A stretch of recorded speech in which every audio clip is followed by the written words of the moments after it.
Да, како што најавивме, се враќаме во студиото. Тука е господинот Ивица Јакимовски, председател на Градежната комора на Македонија. Господине Јакимовски, добро дојдовте во студио 10. Добро утро, добро ве најдовме. Благодарам за можноста да можеме да се обратиме на гледачите на 24. Ние ќе разговараме, се разбира, за Градежната комора, за проблемите и предизвиците на градежниците, пред се ќе разговараме и за граѓанскиот аспект на целата работа. Еве за еден вовед во разговорот, како ја оценувате моментално состојбата на градежниот сектор во Македонија, генерално како вовед за разговорот, а потоа се разбира ќе влеземе и во детали. Пред да отпочнеме со анализа, многу е битно да го пренесеме во јавноста и према гледачите дека градежништво како сектор дополнително, особено делот на високоградба, придвижува уште 27 индустријски гранки. Значи не е нешто кое што се гледа само за себе, него битен и севкупниот ефект во економскиот дел на држава. Така да во тој аспект градежниот сектор е некој начин се што не обкружува. Тоа кај што живееме, работиме, се движиме, инфраструктура и се останато влегува во тој сектор градежништво. И едно нешто кое што треба да се промени, да се гледа многу пореално, што се допринесува градежниот сектор во нашето живење, севкупно. Така да во таа насока е предизвик. Ние сме реално соочени со предизвици како и сите други индустријски гранки и индустрии. Значи, постојано во бизнисот има предизвици. И предизвици се тие кои што треба да се менаџираат. Меѓутоа, при самото менаџирање не е еднострано, него тука влегува и менаџирање кога мислам на севкупните чинители. Тука е државата, институциите, самите компании кои што се приватни инвеститори, државни инвеститори кои што мислам во делот на инфраструктурни проекти. Значи е многу поширока сликата и треба да се еднаш за секогаш да се направи одредена стратегија, затоа што градежниот сектор е основата на државата. Затоа што имаме примери во многу држави во светов, еве пред се и во Европа, кај што градежниот сектор го ставаат како приоритет во однос на инвестирање во инфраструктурни проекти заради стабилизација и развој на самата држава. Треба и ние да преминеме во таа насока на размислување, инвестирање, создавање дополнителни додадени вредности, затоа што само на тој начин ќе растеме севкупно како и економија и како општество. Да, инвестирањето во инфраструктурни проекти, особено во крупни инфраструктурни проекти, во тие така наречени државни мегапроекти, ако сакате, не мора и толку големи да се, освен што го зголемува бруто друштвениот производ, предонесува за подигање и на работничкиот стандард и за севкупната државна економија, значи има многу сегменти врз кои влијае тој начин на развој. Вие кажавте дека не треба стратегија.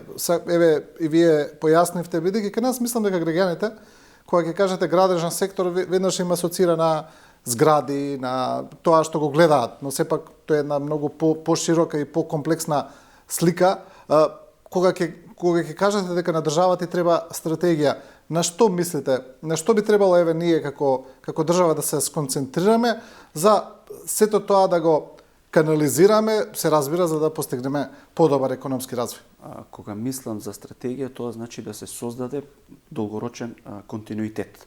Затоа што се случи да во изминатите години претходни со промена на секоја власт носи нови приоритети за нив, меѓутоа не стратегија целосна за државата. Ако одреден инфраструктурен проект е отпочнат, тоа значи по автоматизам дека мора да се заврши. Колку одреден проект се заврши во предвидената динамика која што е предвидена со почетокот на градба, проектот е поевтин. Колку тој проект трае подолг временски проект, тоа е поскап.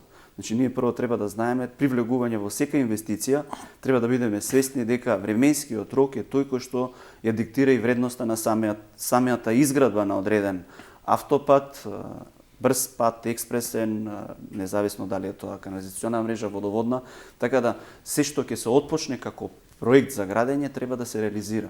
И независно... Мислам дека тука најдобар пример ни автопатот Кичев-Охрид. Ако еве како екземплар, дека влегува во историја и го оцрнува градежниот сектор, што нешто не е во интерес на никој, затоа што од една страна како граѓани инвестираме во нешто кое што треба да го користиме, а од друга страна немаме реализација. И тука што се појави целото тоа пролонгирање на некој начин и наштети многу на компаниите кои што учествуваат во реализација на тој проект, затоа што ти од старт си направил одредена динамика, ресурси и тргнуваш во реализација, оствари немаш реализација. Тоа е најголем проблем и губиток и за изведувачот во таква случај, и за инвеститорот, и за надзорот, за сите учесници кои што се во реализација на тој проект. Јас стврсто стојам на тоа дека ние имаме компании и можеме да извеземе проекти без разлика од каков тип се и потреба и за државата и за приватниот сектор. Меѓутоа, оваа предвидливост е нешто кое што мора да се доведе согласно стандарди и норми кои што се дефинирани во градежништво. Така да тука треба да се остави повеќе простор на градежниот сектор, затоа што ние имаме и факултет градежен, и архитектонски факултет, и високообразовни институции кои што можат да помогнат во секој дел од реализација на било каков проект.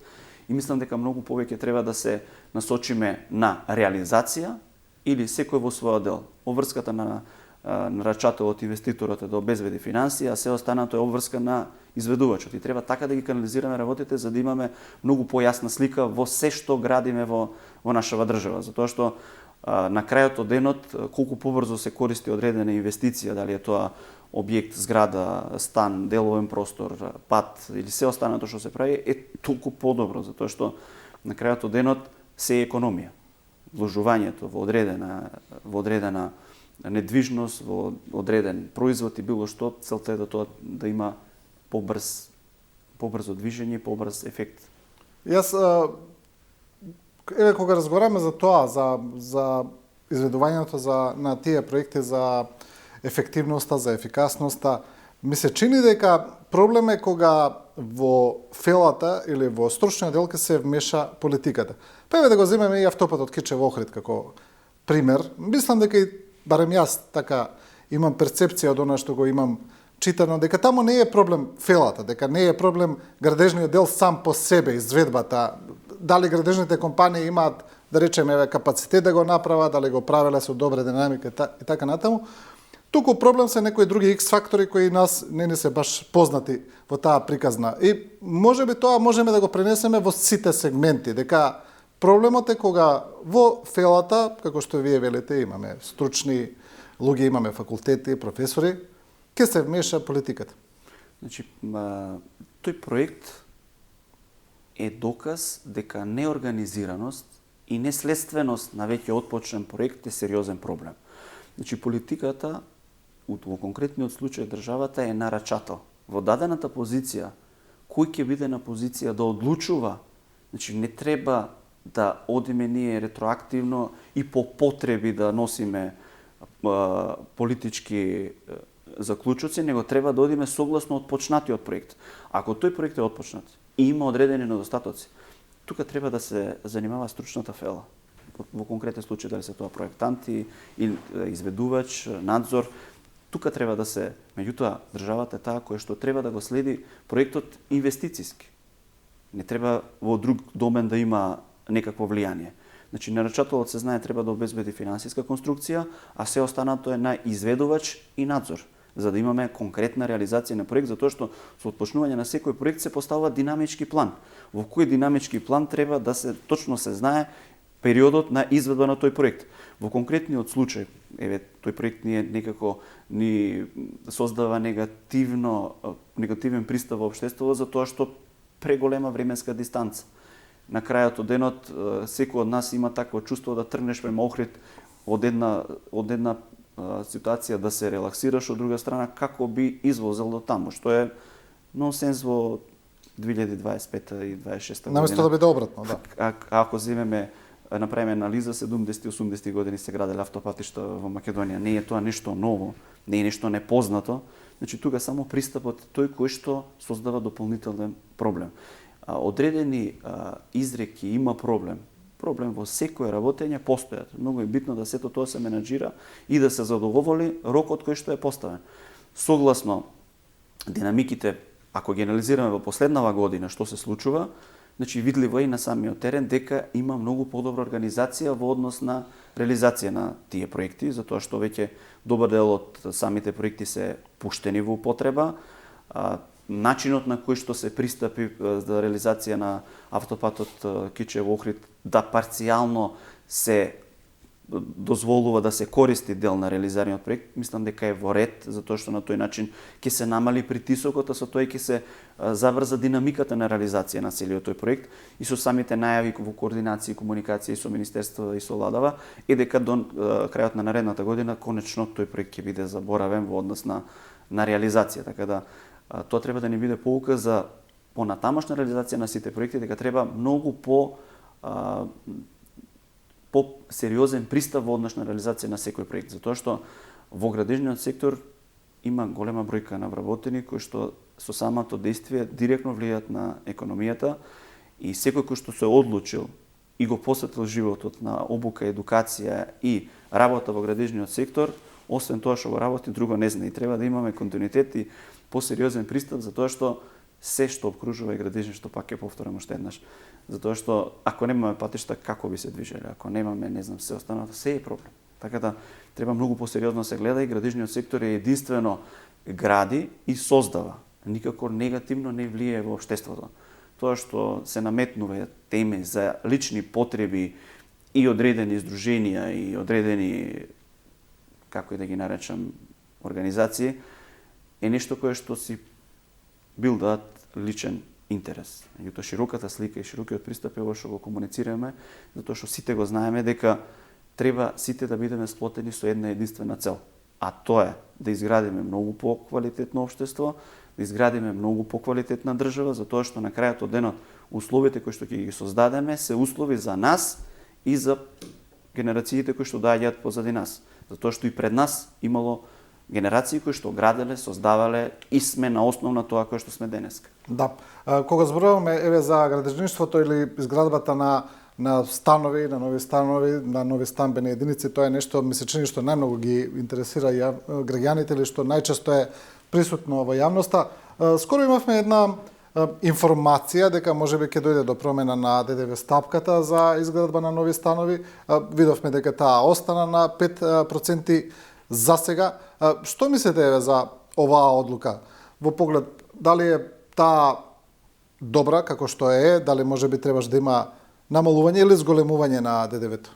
Во однос на повластената стапка од 5% е нешто кое што се случува од периодот од 2013 па еве до сега до 2025 година и секогаш од прв ден до денеска како комора сме биле во комуникација и сме ги изнесувале сите факти, аргументи зошто е потребно да се задржи тој данок од 5% да остане и понатака, затоа што проектот кога го отпочнавме уште во тој период 2013-2014 со министерот Ставревски се покажа како оправдан пристап, затоа што стимулираше дополнителен пристап за размислување за обезбедување на недвижност. И во тој проект се отпочна паралелно и проектот Купи куќа, купи стан, кој што може не создаде личен ефект преголем, меѓутоа на луѓето кои што требаше да им се излезе во пресрат пред се на млади брачни парови, во тој период кој што траеше проектот направи позитивен ефект. Значи, тој склоп кој што се направи со данокот од 5%, секогаш сме го поздравували, ќе го поздравуваме во иднина, затоа што на крајот од денот тој резултат се префала кај крајните купувачи, кај самите граѓани. Пред се да се заблагодарам и за ова пролонгирање кој што се случи благодарение на владава и Министерството за финансии и Министерството за транспорт и врски, во кој што бевме во комуникација и ги образложивме нашите ставови, не само како лични ставови, него како општествена потреба, дека секторот високоградба дополнително носи ефект многу повеќе кратен во зависност од тоа како краен производ 5%, затоа што во самиот производ се што се случува, целовкупниот промет при набавка на материјали е со 18%. Значи, крајниот производ исклучиво е 5%, кој што е директен ефект на крајниот купувач. Така да, ефектот кој што го рефлектира самата изградба на недвижност е многу поголем од самиот крајен ефект на 5% на недвижноста. Така да во таа насока заблагодарам уште одеднаш во име на сите компании на граѓаните да продолжиме во таа насока, да имаме комуникација само со една единствена цел, да имаме многу подобар развој и стабилност на долг рок. Затоа што ако во даденава ситуација се случеше да имаме зголемување на данокот на 18%, ние ќе имаме дополнителен притисок и на така високи цени кои што се во моментот ќе се зголемеа за 13%, кои што во даденава ситуација во ниеден случај не е во интерес на никој како поединец, со тоа ќе се намали актива во однос на продажба на сама недвижност, а со тоа ќе се намали активата по однос на даноци. И економскиот ефект ќе биде намален неколкократен. Така да во таа насока апсолутно треба да се гледаме како, затоа што од тие неколку проекти кои што се направија во тоа време, значи и ден денеска се применети и се на некој начин ископирани и во Србија, и во Црна Гора, и во Албанија, па и во оваа година и во Грција. Тој проект Купи куќа, купи стан како ефект, ако го гледаме вака, не изгледа можда за секого преголем проект, меѓутоа во суштина е преголем проект. Затоа што еве сега од оваа година во Грција стапката за продажба на станови за млади брачни парови е 10%. Од нивните таму 22-24 колку и да се е 10. Значи секој гледа и анализира. Меѓутоа ние сме го направиле ова пред 10 години и повеќе. Значи некои еве да кажам политички одлуки кои што се донесени правилни треба да се поддржуваат. А добро, дали до кога е ова одлука сега, до кога ќе трае? Ова одлука, до кога е одложена?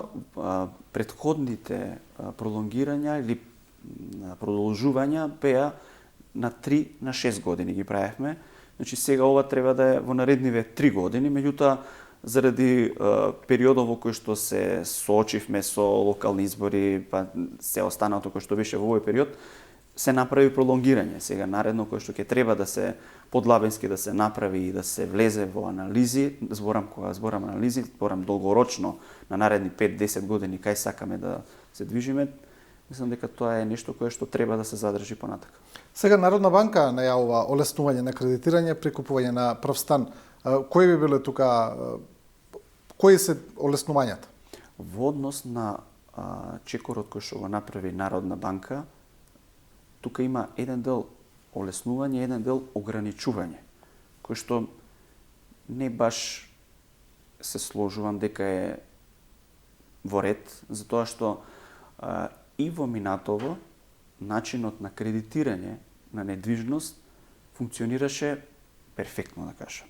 Затоа што целиот процес кој што се постави од издавање на одобрение, лист за предбелешка, хипотека и процес на банка одобрување, имаше некоја долгорочна стабилност. Ако го анализираме последниве 13-14 години, значи тука се покажа дека тоа е стабилно.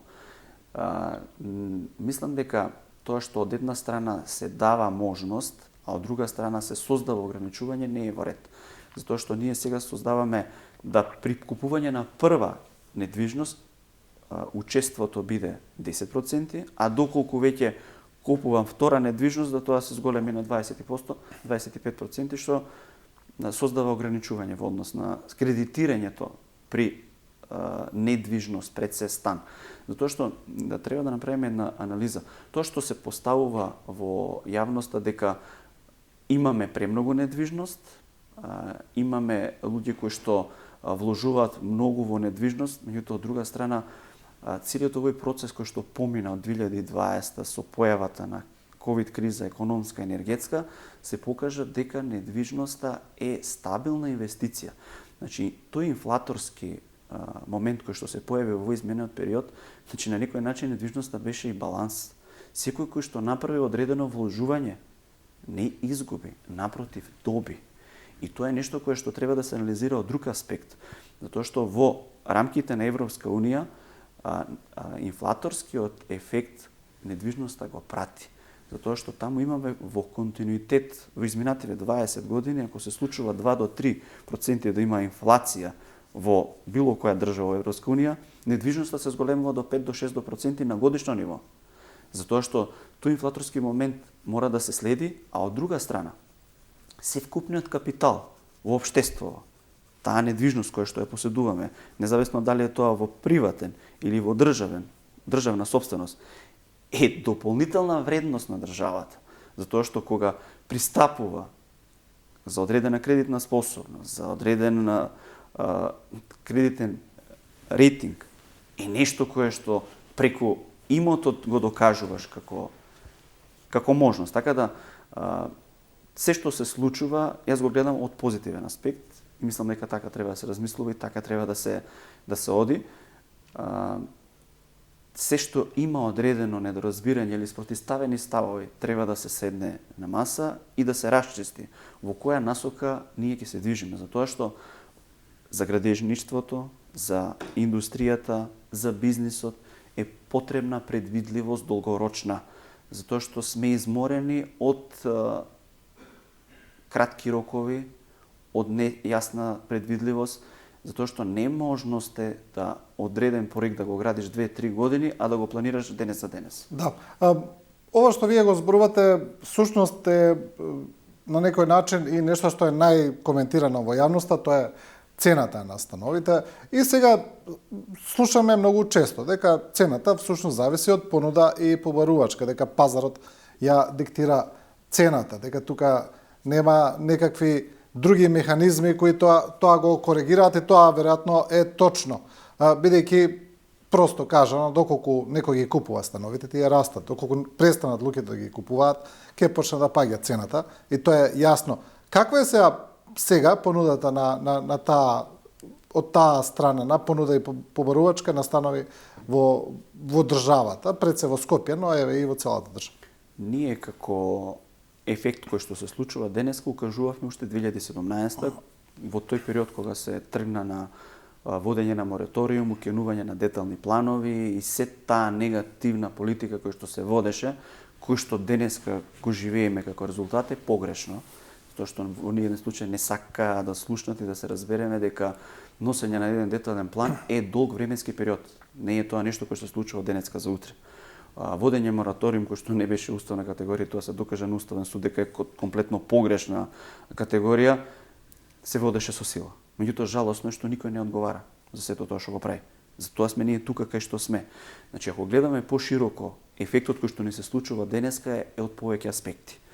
Првиот аспект е за тоа што со укинување на деталните планови се лимитира можноста да постојат локации. Со самата лимитираност на локации кој што е во моментот, вредноста на самата локација се зголеми неколкократно. Ако во периодот до 2017 имало локации централно градско подречје и општиниви околу градот 20, 23 до 25%, сега се доци дека тоа се случува околу 40 до 45%, што учество на локација во градба до 45% е премногу. И сега, кога на сето тоа ни се надоврза моментот ковид криза, енергетска, економска, кој што директно влијае во однос на зголемување на сите производи во самиот сектор, производство пред се мислам на материјали. Преку тоа зголемување на платите, што е логичен процес. Невозможно е економски баланс да постои ако не се зголемуваат платите. И сето тоа направи дополнителен притисок. Од друга страна, изгубивме голем дел од кадрот кој што го имавме до тој период, затоа што овој неконтинуитет кој што се случи во временскиот период направи неколку кратни негативни ефекти. И ние сега денеска дојдовме во позиција кога во еден момент треба да решиме се. И тоа е просто невозможно. Значи ти не можеш во дадена ситуација да направиш корекција на цена, затоа што од друга страна ние немаме понуда на недвижност со помала цена. А како ќе имаме доколку се урбанизира периферно, кај што ќе имаме недвижност, ако сега во централно градско подрачје се движи цената 2.500-3.000 евра во таа временска рамка, а од друга страна имам паралела на 4-5 километри од плоштад Македонија локација кој што би се движела 1.500-1.800 евра, секако дека крајниот купувач е тој кој што ќе процени каде ќе инвестира и каков ќе биде повратот на инвестицијата кој што ќе ја прави. И на тој начин ние ќе воспоставиме еден баланс, ќе воспоставиме една можност на понуда и побарувачка која што ќе го балансира пазарот. Сакате да кажете дека сега немаме доволна понуда на нови станови, дека всушност за тоа е притисокот врз пазарот? Апсолутно, затоа што ние сега во моментот понуда на недвижност, зборам на нова недвижност, аеродром Кисела вода, Карпош, да и не постои. Затоа што деталните планови кои што постоje во Карпош се укинати од 8-6 укина, што е апсурд. Во општина Центар најголемиот детален план кој што е тој Ј07 се укина. Во Кисела Вода нема донесено нови детални планови.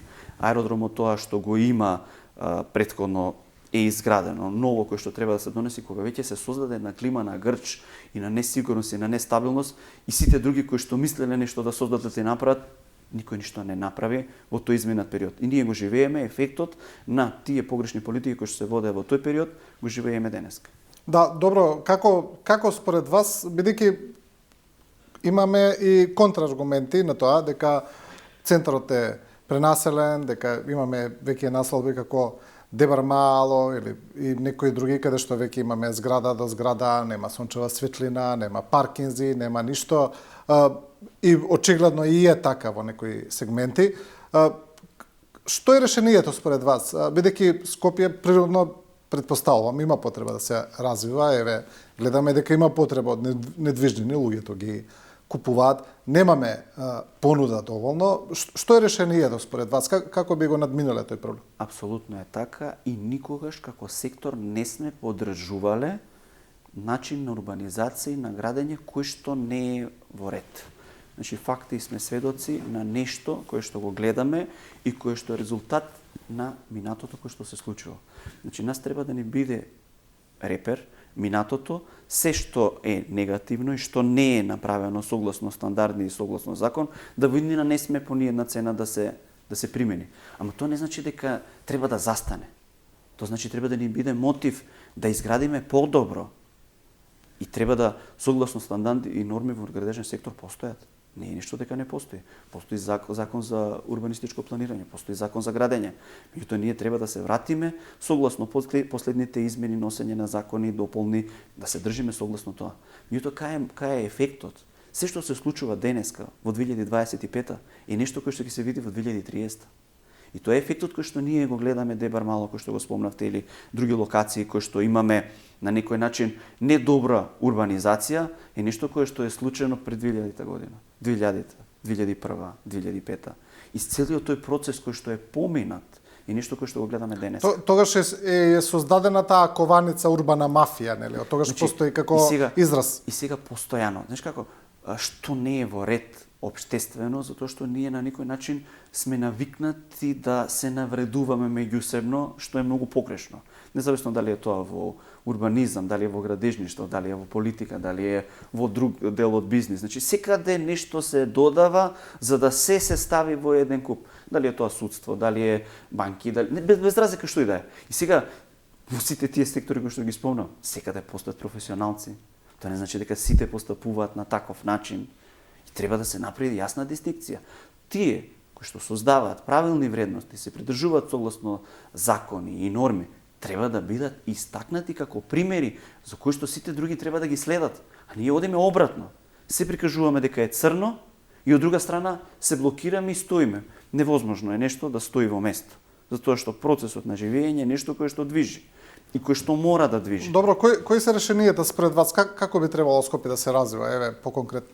Според нас, и ние сме комуницирале со изминативе градоначалници, а тоа е да се донесе стратегија. Ние точно знаеме што се случува и кој е офатот пред се на град Скопје, тоа се случува и во другите градови. Значи, треба да се седне и стратешки да се постави. Овој дел од градот го развиваме, меѓутоа го развиваме со новото време, со нов тип на урбанизација, со нови потреби, во делот на екологија, во делот на енергетска ефикасност, во делот на потребите, кои што ги носи новото време, кои што ги носи архитектурата, затоа што ние сме сведоци, не само кај нас, и во светот дека архитектурата е двигател на се што е околу нас. И сега ние треба да пристапиме на примена на нови материјали, на примена на нов начин и пристап во однос на користење на самата недвижност, тоа што веќе влегуваме во ера на смарт технологии, влегуваме во сфера на вештачки интелигенции, влегуваме во нешто кое што ни го олеснува животот.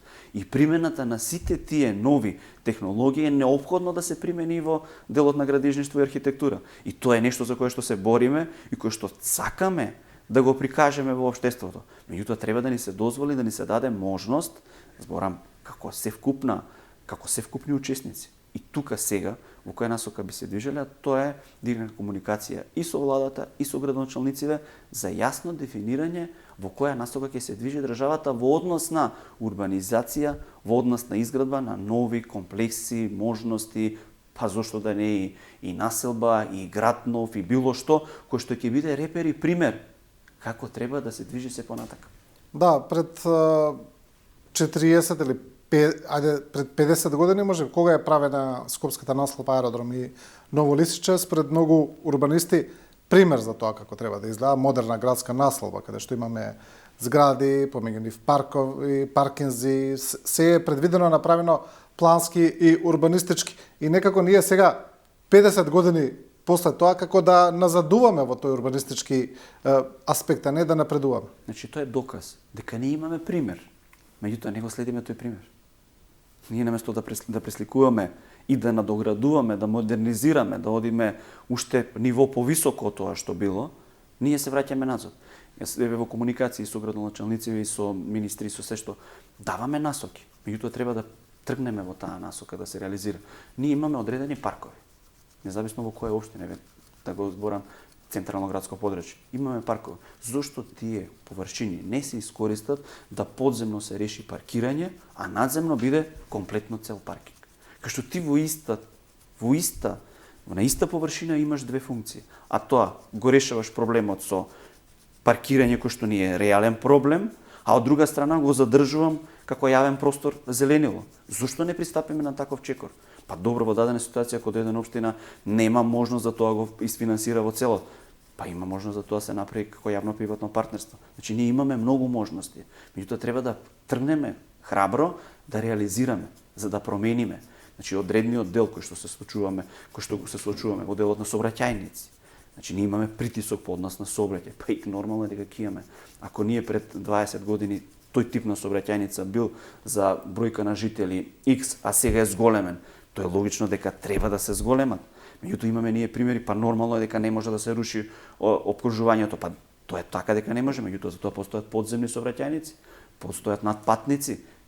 Има начин како да се направи побрз проток на сообраќај, да се едуцира, да се користат нови технологии. Технологија не е велосипед, меѓутоа е навика.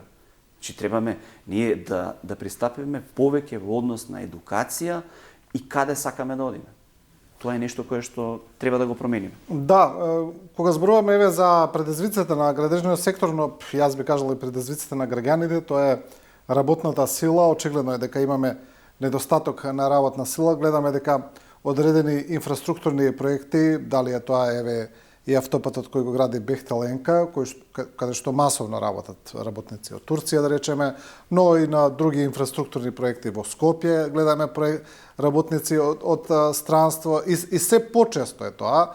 Актуелни се еве сега и работниците од Непал, кои ги гледаме секаде околу нас. Дали е тоа еднината на македонската не само градежна индустрија, туку и на сите други сектори, ми се чини, бидејќи сега е актуелно ова разговориве или дилеме околу дали ќе имаме мигранти или нема да имаме мигранти, не ни е тоа целта, туку ми се чини дека ние неизбежно ќе мора да увезуваме работници од странство, бидејќи тука едноставно нема доволно работна сила. Или ми е погрешна перцепцијата? Тоа што го кажавте на почеток, дека проблемот кој што се случува по однос на работна сила и ефект во самото работење не е само проблем на компаниите, него е проблем и на граѓаните. Затоа што едно е учество во производство на нова недвижност и нови проекти изградба, а друг момент е како да се одржува сето тоа што претходно е изградено. Затоа што ние во дадена ситуација кога имаме проблем при изградба, како е можноста да се одржува недвижноста која што постои, една обична керамичка плочка да се промени или водоводна цевка или не знам што, станува проблем. Станува проблем и ова резултат исклучиво на неконтинуитетот кој што не се случи во изминативе години. Значи ние зошто кажуваме цело време стратегија? Стратегијата е предвидливост. Ако ние создадеме предвидливост и поставиме јасна цел дека во наредниве 10 години ни се потребни овие 10 проекти да ги изградиме, да ги димenzionираме согласно можностите и колку од сето тоа треба да го дополниме за да го постигнеме како крајен ефект и како крајна цел. Значи ние на тој начин многу полесно ќе можеме да функционираме, да движиме, да работиме. Ако имам стабилност, лично тргајќи од себе, сега знам дека во наредните 5 години треба да се изградат тие проекти со фикс.